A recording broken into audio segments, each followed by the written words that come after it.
Баршаңызға қайырлы күн. Бүгін сіздермен заварной крем рецептісімен бөлісемін. Бұл крем кішкене сұйықтау, өте дәмді болып шығады, әрі оңай дайындалады. Медовик Наполеон торттарына өте керемет үйлеседі. Видеоны соңына дейін қараңыздар.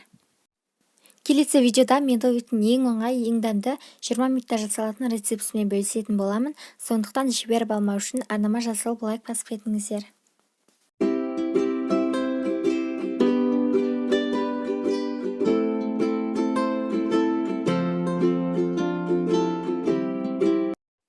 Ең алдымен жұмыртқаға құмшекер қосып, жақсылап венчикпен араластырып аламыз.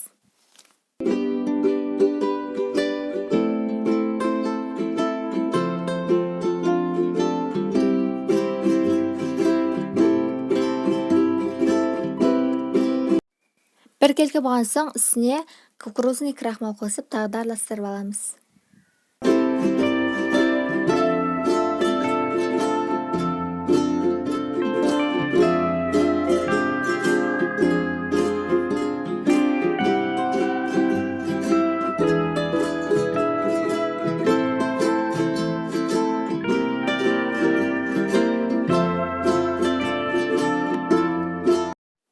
Үстіне жылытылған сүттің жартысын құямыз, қатты ысыту керек емес.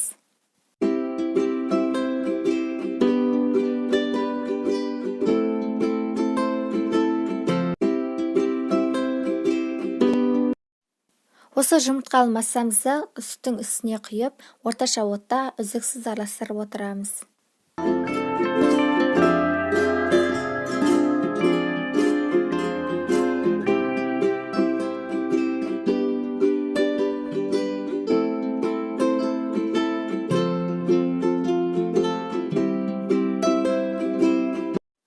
Осылай қойылған кезде үстіне кішкене сары майды қосып жіберіп, тағы да араластырамыз.